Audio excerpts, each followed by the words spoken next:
Hello everyone, welcome back in my chemistry classes. हम लोग general method of preparation of alkene को पढ़ रहे हैं, जिसको हम लोगों ने ख़त्म कर लिया है। अब हम लोग एल्केन की फिजिकल प्रॉपर्टीज़ को यहाँ पर इस वीडियो में देखने वाले हैं। एक बार फिजिकल प्रॉपर्टीज़ कवर हो जाएंगी तो हम लोग केमिकल प्रॉपर्टीज़ ऑफ एल्केन देखेंगे। अब ये देखिए, फिजिकल प्रॉपर्टीज़ ऑफ एल्केन मैं बोलूँ या फिर फिजिकल प्रॉपर्टीज़ ऑफ मीथेन बोलूँ, एथेन बोलूँ, प्रोपेन बोलूँ, कोई भी, तो किसी के लिए भी ये फिजिकल प्रॉपर्टीज यूज करेंगे आप लोग। और क्योंकि एल्केन जो है वो हमारा सैचुरेटेड हाइड्रोकार्बन है, तो physical properties of saturated hydrocarbon भी यहाँ हेडिंग हो सकती है। तो ये चीज़ मैं आपको बताने की कोशिश कर रहा हूँ कि ये जो एक आपके पास ये जो कलेक्शन है नोट्स का, ये कहीं काफ़ी जगह पे इम्प्लीमेंट होगा, तो ये अपने विवेक पर निर्भर करता है कि आप लोग इसका इस्तेमाल कहाँ कहाँ पर करेंगे या कोई बड़ी जानकारी देगा। तो आइए ख़त्म करते हैं फिजिकल प्रॉपर्टीज ऑफ एल्केन। अब हम लोग शुरू करते हैं फिजिकल प्रॉपर्टीज ऑफ एल्केन। तो देखिए, सबसे पहले फिजिकल स्टेट को बताया गया है, दूसरा बताया गया है सॉल्वेबिलिटी ऑफ एल्केन। दूसरा पॉइंट है सॉल्वेबिलिटी ऑफ एल्केन, जल में एल्केन की विलेयता, जल में एल्केन की विलेयता। तो सबसे पहले फिजिकल स्टेट क्या होता है एल्केन का? फिजिकल स्टेट हमें पता है सॉलिड, लिक्विड, गैस, तीन फॉर्म में चीज़ें पाई जाती हैं। तो ये देखिए, सॉलिड, लिक्विड और ये गैस। तो एल्केन कब कब कब सॉलिड फॉर्म में पाया जाएगा, कब लिक्विड फॉर्म में पाया जाएगा, कब गैस फॉर्म में पाया जाएगा, इस चीज़ को बोलते हैं फिजिकल स्टेट, भौतिक अवस्था एल्केन की। फिजिकल प्रॉपर्टीज ऑफ एल्केन में फर्स्ट हेडिंग है हमारी फिजिकल स्टेट। तो आइए देखते हैं। जब देखिए कार्बन 1 से लेके कार्बन 4 तक का, मतलब एक ऐसा एल्केन है जिसमें कार्बन 1 से लेके कार्बन 4 तक है। तो यानी कि मैं यहाँ पर ये भी बोल सकता हूँ मीथेन, एथेन, प्रोपेन और ब्यूटेन, मतलब 4 कार्बन तक। तो मीथेन, एथेन, प्रोपेन, ब्यूटेन क्या होते हैं? कलरलेस गैस होती हैं। तो आप इस तरीके से भी लिख सकते हैं। या फिर कार्बन 1 से लेके कार्बन 4 तक का जो हमारा एल्केन बनता है वो हमारा कलरलेस गैस से होती हैं। इस चीज़ को यहाँ पे बताया गया है। तो कार्बन 1 से लेके कार्बन 4 तक हमारे कौन कौन से एल्केन बनेंगे? मीथेन, एथेन, प्रोपेन और ब्यूटेन। आप यहाँ पे लिख भी सकते हो मीथेन कामा एथेन कामा प्रोपेन कामा ब्यूटेन कलरलेस गैसें हैं। तो आप ये समझिए। अब इसके बाद देखिए, कार्बन 4 के जब ऊपर बढ़ेंगे, कार्बन 5 से लेके कार्बन 17 तक, कार्बन 17 तक, 5 से लेके 17 तक कलरलेस लिक्विड बनाते हैं। मतलब एक ऐसा कंपाउंड, जैसे कि यहाँ पर अगर एक एग्जांपल लिया जाए तो प्रोपेन का अगर मैं एग्जांपल लूँ तो CH3 single bond CH2 single bond CH3, ये कंपाउंड है मेरा क्या? प्रोपेन, प्रोपेन, ये कंपाउंड है प्रोपेन। और C5 को अगर मैंने यहाँ पे लिया इस जगह पर CH3 single bond CH2 single bond CH2 single bond CH2 single bond CH3, तो 1 2 3 4 5 कार्बन 5 तक लिया। तो अब देखिए, ये कंपाउंड जो है हमारा एल्केन, ये जो प्रोपेन है वो हमें गैस के फॉर्म में मिलेगा। और ये जो C5 जिसमें कार्बन की संख्या कितनी हो गई? 1 2 3 4 और ये 5, ये लास्ट में CH3 लिखा हुआ है। तो ये हमारा क्या हो गया? पेंटेन हो गया। पेंटेन क्या किस फॉर्म में पाया जाएगा? ये कलरलेस लिक्विड के फॉर्म में पाया जाएगा। इसी तरीके से एक ऐसा एल्केन जिसमें कार्बन चेन जो हमारी बनेगी एल्केन की, उसमें मिनिमम कम से कम 18 और इससे ज़्यादा अगर हमारे पास कार्बन होंगे तो वो हमारा जो कंपाउंड बनेगा वो हमको क्या देगा? कलरलेस सॉलिड, वो कलरलेस सॉलिड के फॉर्म में होगा। तो आपको यहाँ तक मेरे हिसाब से बात समझ में आती है कि कार्बन 1 से लेके कार्बन 4 तक एल्केन जो होंगे हमें कलरलेस गैस देंगे। कार्बन 5 से लेके कार्बन 17 तक जो हमारे एल्केन होंगे वो कलरलेस लिक्विड देंगे। और कार्बन 18 से ऊपर, कार्बन 18 या कार्बन 18 से ऊपर तक के जो भी हमारे एल्केन होंगे वो हमें कलरलेस सॉलिड देंगे। तो देखिए, ये इस पर भी डिपेंड करता है क्योंकि कार्बन हमारी एक कार्बन का एटॉमिक नंबर जो होता है 6। तो वो लाइटर इन वेट भी होता है, मतलब उसका एटॉमिक नंबर कम है, इस वजह से परमाणुओं की संख्या भी, इलेक्ट्रॉनों की संख्या उसके पास कम है।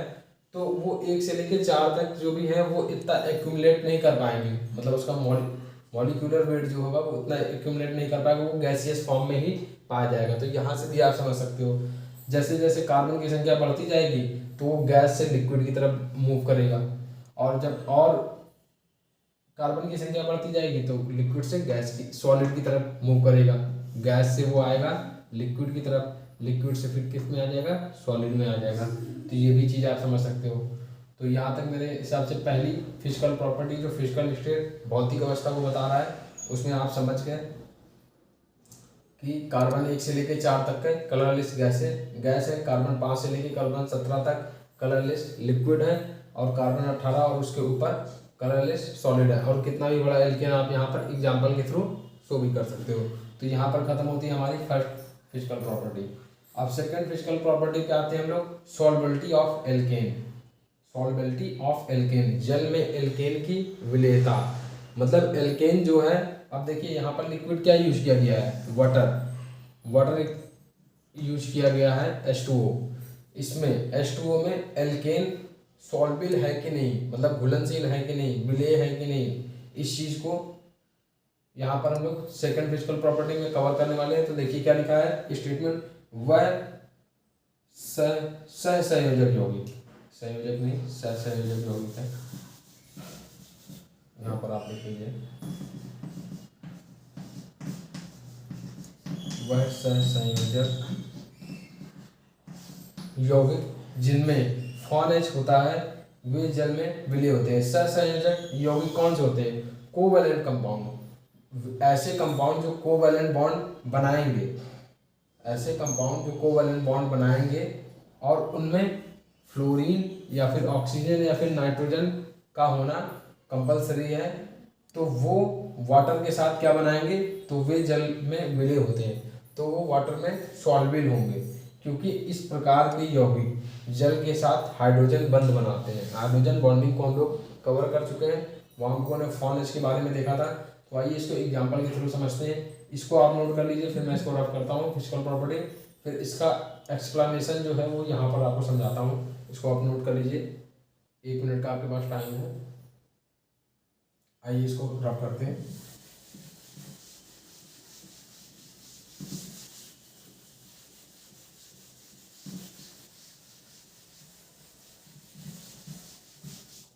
अब देखिए, वह सहसंयोजक यौगिक जिनमें FONH होता है, तो FONH हमारा कहाँ पर था, हाइड्रोजन बॉन्डिंग बनाने के लिए रिस्पॉन्सिबल था। तो देखिए ऐसे कंपाउंड जिसमें फ्लोरीन है, ऑक्सीजन है या फिर नाइट्रोजन है, वो हाइड्रोजन बॉन्ड किसके साथ बनाएगा, H के साथ। H ये H किसका है, H2O का H ले लीजिए वाटर के साथ, क्योंकि हम चेक कर रहे हैं कि वाटर हो गया हमारा। तो ऐसे कंपाउंड जिसमें फ्लोरीन हो या फिर ऑक्सीजन हो या फिर नाइट्रोजन हो, ऐसे कोवैलेंट कंपाउंड, सहसंयोजक कंपाउंड यौगिक जिनमें FONH होता है, वे जल के साथ विलय होते हैं, क्योंकि इस प्रकार के यौगिक जल के साथ हाइड्रोजन बंध बनाते हैं। तो हाइड्रोजन बॉन्ड को जब हम लोगों ने पढ़ा तो वहाँ पर हम लोगों ने सॉल्युबिलिटी ऑफ वाटर को वहाँ पर हम लोगों ने बेहतरीन तरीके से समझा था। अगर आपको डिटेल में ये चीज़ें समझनी है तो आप उस वीडियो को एक बार आप देख लीजिएगा, हाइड्रोजन बंध के बारे में जो है केमिकल बॉन्डिंग प्लेलिस्ट में केमिकल बॉन्डिंग चैप्टर है, उसमें हाइड्रोजन बॉन्डिंग के बारे में बताया गया है। अब देखिए वाटर सॉल्युबल कंपाउंड, कुछ यहाँ पर एग्जांपल ले लेते हैं।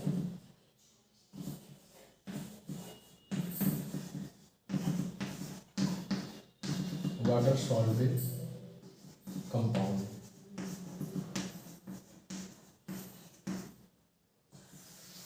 वाटर सॉल्युबल कंपाउंड में देखिए फर्स्ट हमारा हो गया HF, दूसरा NH3 अमोनिया हो गया, किसी भी तरीके का एल्कोहल हो गया ROH, alcohol, methyl alcohol, ethyl alcohol, कुछ भी है वो हमारा जल में घुलनशील होता है। ये जल में घुलनशील होता है, ये भी जल में घुलनशील होता है, ये भी कंपाउंड जल में घुलनशील होता है। तो ये पता कैसे चल रहा है, देखिए फ्लोरीन, ऑक्सीजन और नाइट्रोजन में से कुछ भी होना कंपलसरी है। तो देखिए यहाँ पर फ्लोरीन है, इस कंपाउंड में फ्लोरीन मौजूद है, इस कंपाउंड में नाइट्रोजन मौजूद है, इस कंपाउंड में ऑक्सीजन मौजूद है। तो इसी तरीके से देखिए CH3COOH, ये कंपाउंड हो गया हमारा एसिटिक एसिड जिसको बोलते हैं। तो ये भी हमारा वाटर में सॉल्युबल होता है। अब देखिए एक कंपाउंड हमारा ये भी बन सकता है CH2COOH सिंगल बॉन्ड CH2COOH। तो ये भी कंपाउंड हमारा क्या है, वाटर में सॉल्युबल है। इसी तरीके से एक हाइड्रोजन और करके कम करके यहाँ डबल बॉन्ड अगर लगा देंगे तो वो भी वाटर सॉल्युबल कंपाउंड होगा। लेकिन ये भी डिपेंड करता है कौन कितना अमाउंट, मतलब 100% सॉल्युबल है, 70% है, 80% है, ये भी डिपेंड करेगा बॉन्ड्स पे। तो ये जब डीप में हम लोग पढ़ेंगे IIT वगैरह के क्वेश्चन इसी तरीके से फ्रेम होते हैं। तो अब ये समझिए ये हमारे कुछ वाटर सॉल्युबल कंपाउंड हो गए। तो इसको आप नोट कर लीजिए वाटर सॉल्युबल कंपाउंड। फिर उसके बाद मैं इसको रफ करके वाटर इनसॉल्युबल कंपाउंड भी आपको दिखा देता हूँ, इसको आप नोट कर लीजिए। अब देखिए कोई एक कंपाउंड अगर जैसे फिनॉल है, फिनॉल भी हमारा वाटर में सॉल्युबल होगा। फिनॉल को इस तरीके से बेंजीन रिंग पे OH ग्रुप लग जाता है तो ये फिनॉल होता है। तो ये भी हमारा वाटर सॉल्युबल कंपाउंड है, तो इसको भी आप नोट कर लीजिए। ऐसे बहुत ढेर सारे वाटर सॉल्युबल कंपाउंड होंगे, यहाँ पर कुछ दिए गए हैं। तो सॉल्युबिलिटी ऑफ एल्केन, तो यही चीज़ बताइए वह सहसंयोजक यौगिक जिनमें FONH होता है वे जल में विलय होते हैं, क्योंकि इस प्रकार के यौगिक जल के साथ हाइड्रोजन बंध बनाते हैं।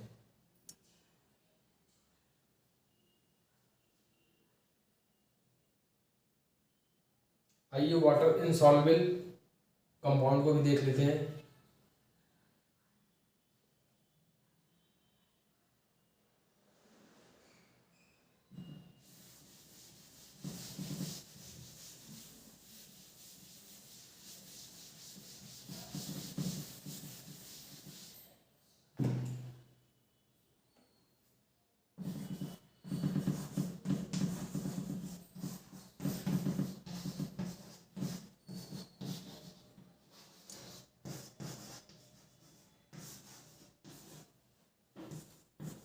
वाटर इनसॉल्युबल कंपाउंड,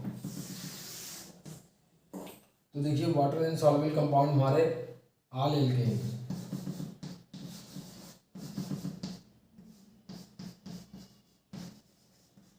आल एल्केन या फिर आल हाइड्रोकार्बन, एल्केन, एल्कीन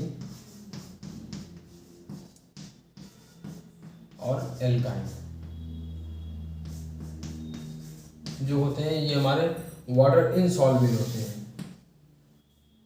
तो आल एल्केन, एल्कीन और एल्काइन, या फिर एक बार में लिख सकते हैं हाइड्रोकार्बन, हाइड्रोकार्बन, या फिर ये भी लिख सकते हैं आल सैचुरेटेड एंड अनसैचुरेटेड हाइड्रोकार्बन, क्योंकि ये अनसैचुरेटेड हाइड्रोकार्बन है, ये सैचुरेटेड हाइड्रोकार्बन है। तो हमारे जितने भी हाइड्रोकार्बन होते हैं वो हमारे वाटर इनसॉल्युबल कंपाउंड होते हैं, मतलब कि ये जल में घुलनशील नहीं होते हैं। तो जैसे कुछ एग्जांपल लिखते हैं, जैसे ये एग्जांपल लिख लीजिए मीथेन, एथेन, प्रोपेन, और देखिए एक कीटोन ग्रुप होता है CH3CO सिंगल बॉन्ड CH3। तो इस तरीके से ये कंपाउंड भी हाइड्रोकार्बन ही है एक तरीके से हमारा, तो वो भी हमारा वाटर इनसॉल्युबल कंपाउंड है। तो ये वाटर इनसॉल्युबल कंपाउंड को भी यहाँ पर आप नोट कर लीजिए। फिजिकल प्रॉपर्टीज ऑफ एल्केन को हम लोग पढ़ रहे हैं। तो वाटर सॉल्युबल कंपाउंड हमारे कौन से होंगे, जो FONH को बनाएंगे, मतलब फ्लोरीन, ऑक्सीजन, नाइट्रोजन का होना कंपलसरी है, वो H2O के मॉलिक्यूल से हाइड्रोजन बॉन्डिंग को बनाएगा। तो यहाँ पर हम लोग जल में विलेयता पढ़ रहे हैं इसलिए वहाँ पर H2O लिया गया है। इसी तरीके से आप अमोनिया में भी विलेयता को चेक कर सकते हैं, मतलब ये चीज़ अमोनिया में घुलनशील होगी कि नहीं ये कंपाउंड। और वाटर सॉल्युबल कंपाउंड यहाँ पर कुछ लिखे गए थे, लेकिन हम लोग जनरली एल्केन को कवर कर रहे थे। तो एल्केन हमारे क्या होते हैं, एल्केन क्या, सारे हाइड्रोकार्बन हमारे इनसॉल्युबल होते हैं, अघुलनशील जिसको बोलते हैं, अविलेय या फिर। तो इसको आप नोट कर लीजिए, फिर इसको रख करके नेक्स्ट फिजिकल प्रॉपर्टी को देखते हैं। आइए नेक्स्ट फिजिकल प्रॉपर्टी हम लोग देखते हैं एल्केन की क्या है, melting point and boiling point. अब देखिए मेल्टिंग पॉइंट को हिंदी में बोलते हैं गलनांक,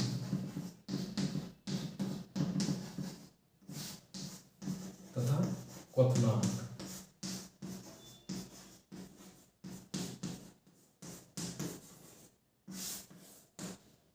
तो मेल्टिंग पॉइंट और बॉइलिंग पॉइंट किस तरीके से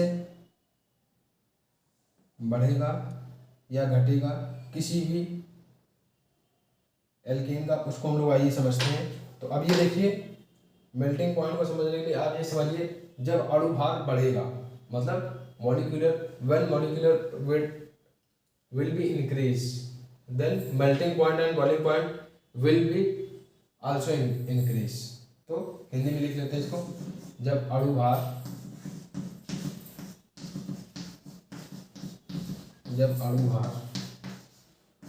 बढ़ेगा, अणु भार किसका बढ़ेगा, एल्केन का बढ़ेगा, तो melting point and boiling point भी बढ़ेगा। तो ये समझिए, मेल्टिंग पॉइंट और बॉइलिंग पॉइंट भी उसका बढ़ जाएगा, गलनांक तथा क्वथनांक। ठीक है, बॉइलिंग पॉइंट आप समझिए, अब क्या बोल रहा है, जैसे कि अब मान लिया मीथेन, एथेन,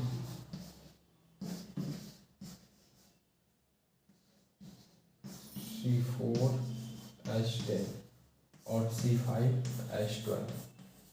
ये देखिए, मेथेन हो गया, एथेन हो गया, प्रोपेन, ब्यूटेन, पेंटेन।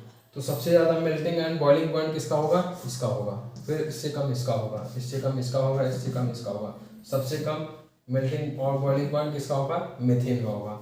मतलब कि मेथेन को एक जार में रखकर अमाउंट अगर सबका सेम लीजिए, मेथेन लीजिए, एथेन लीजिए, प्रोपेन लीजिए और ब्यूटेन लीजिए और पेंटेन लीजिए, और सभी को एक जार में सेम अमाउंट लेके, अलग अलग जार में सेम अमाउंट लेके अगर जब इसको बर्न किया जाएगा, गर्म किया जाएगा, तो फिर ये समझिए, ये अपने मेल्टिंग पॉइंट या फिर अपने बॉइलिंग पॉइंट को पहले गेन कर लेगा, compare then ethane. Methane comparison में जल्दी गेन कर लेगा एथेन से, और एथेन कंपेरिजन में प्रोपेन के जल्दी ये गेन कर लेगा। तो सबसे लास्ट में कौन गर्म होगा, ये गर्म होगा, C5H12।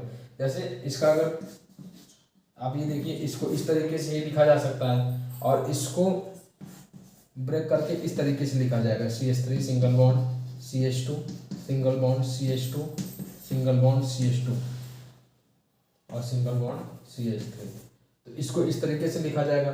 तो देखिए, कार्बन चेन इसकी बढ़ रही, तो ये इसका साइज जो है बड़ा हो रहा है। तो वही चीज़ बता रहे हैं कि जब अणु भार बढ़ेगा तो मेल्टिंग पॉइंट और बॉइलिंग पॉइंट भी बढ़ेगा। तो ये चीज़ आपको समझ में अगर आ गई तो इसको आप नोट कर लीजिए। अगर आपने इसको नोट कर लिया है तो फिर आइए एक बात को और समझते हैं कि अब ये समझिए, आप सबसे ज़्यादा मेल्टिंग और बॉइलिंग पॉइंट इसका है, लेकिन अगर सेम टाइप के ही सेम मॉलिक्यूल है, मतलब कि सेम मॉलिक्यूल है लेकिन इसकी कार्बन चेन में सिर्फ डिसिमिलरिटीज है, तो उस कंडीशन में क्या होगा। तो आइए एक एग्जांपल के थ्रू समझते हैं। इसको मैं रख करके आपको एक एग्जांपल समझाता हूँ। C5H12 का ही एग्जांपल ले लेते हैं।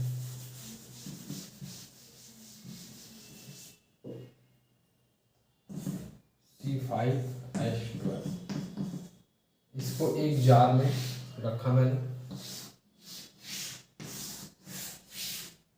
अब ये समझिए, C5H12 को लिखा CH3 single bond CH2 single bond CH2 single bond CH2 single bond CH2। इसके दो मॉलिक्यूल को ले लेते हैं ज़्यादा, इसे कई मॉलिक्यूल होंगे। ये तो एक सिंगल मॉलिक्यूल मैंने लिखा हुआ है, इसके कई मॉलिक्यूल होंगे। दो को यहाँ पर अगर लिख देता हूँ,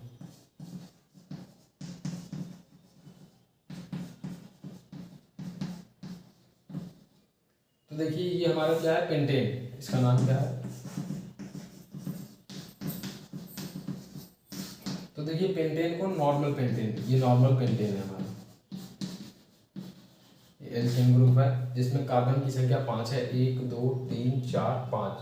तो हमने दो मॉलिक्यूल के ले लिया है, ये नॉर्मल पेंटेन हमारा हो गया। अब देखिए अब इसी कार्बन चेन को इस तरीके से भी तो लिखा जा सकता है, CH3 single bond CH2 single bond CH2 single bond CH3।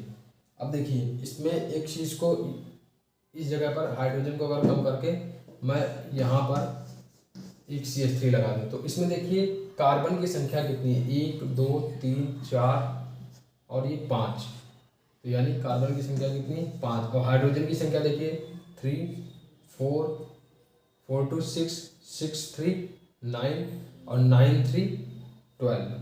तो ये भी C5H12 ही है, इसका भी मॉलिक्यूलर फार्मूला C5H12 है। जैसे इसका मॉलिक्यूलर फार्मूला C5H12 है, तो इसके भी अगर दो मॉलिक्यूल को यहाँ पर अगर शो कर दिया होंगे, मतलब अब इसको बोला नॉर्मल पेंटेन, तो इसको बोलेंगे आइसोपेंटेन। आइसोपेंटेन आइसोपेंटेन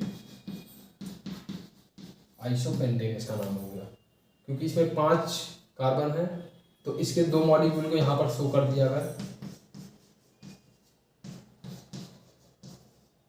अब इसी जगह पे एक इसकी और कार्बन चेन में अगर चेंजमेंट करें तो CH3 single bond C single bond CH3, यहाँ पर एक कंपाउंड CH3 लगा दिया, यहाँ पर CH3 लगा दिया। तो यहाँ पर भी देखिए कार्बन कितने हैं, 1 2 3 4 और ये 5 C5। और हाइड्रोजन कितने हैं, 3 3 6 3 9 3 12।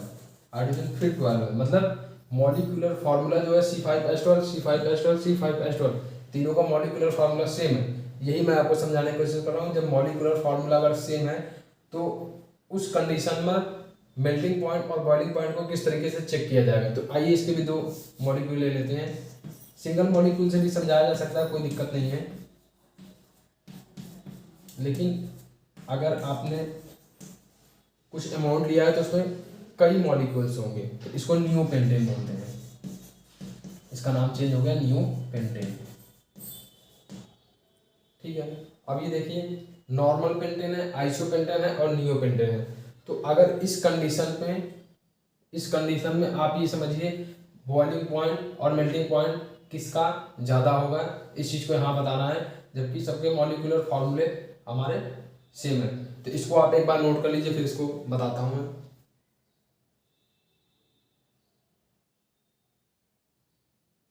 आइए अब इसको हम लोग समझते हैं, इसको मैं थोड़ा सा रफ कर देता हूँ। चलिए अच्छा देखते हैं। अब ये नॉर्मल पेंटेन है, नॉर्मल पेंटेन में ये देखिए ये कार्बन चेन इसकी इस तरीके से बनी है, और इसमें कार्बन चेन इस तरीके से बनी है, और इसमें कार्बन चेन इस तरीके से बनी है।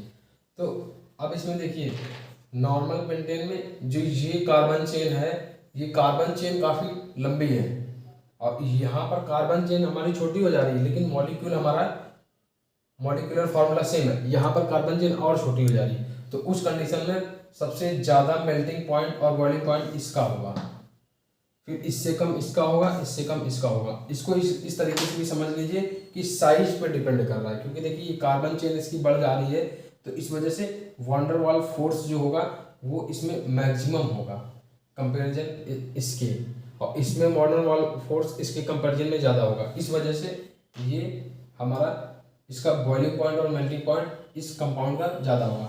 तो आप ये समझिए, अभी आप इसको नोट कर लीजिए।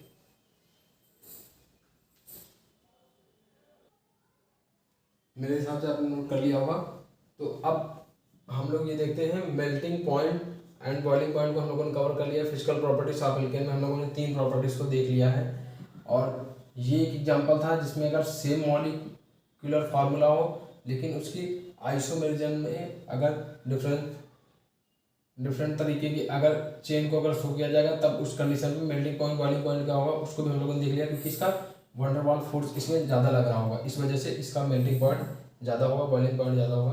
तो यहाँ पर इस चीज़ को ख़त्म करते हैं। अब हम लोग नेक्स्ट हेडिंग पढ़ते हैं केमिकल प्रॉपर्टीज ऑफ एल्केन। तो इस वीडियो को यहीं पर समाप्त करते हैं। अपने नेक्स्ट वीडियो में हम लोग केमिकल प्रॉपर्टीज ऑफ एल्केन को कवर करेंगे। और ये फिजिकल प्रॉपर्टीज ऑफ एल्केन जो है, तो आप ये समझिए अगर आप पर्टिकुलर मेथेन के बारे में अगर लिखने के लिए आपको आता है तो आप मेथेन के लिए भी ये प्रॉपर्टीज यूज कर सकते हैं, किसी भी एल्केन के लिए, methane, ethane, propane, butane, hexane, heptane.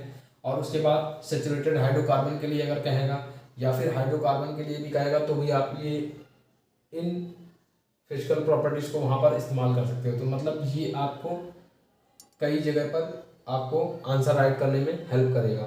तो thank you guys very much for watching this video, और आप इसी तरीके से मेहनत करते रहिए और चीज़ें आपको समझ में आती रहेंगी। Thank you guys very much, आप इसको नोट कर लीजिए।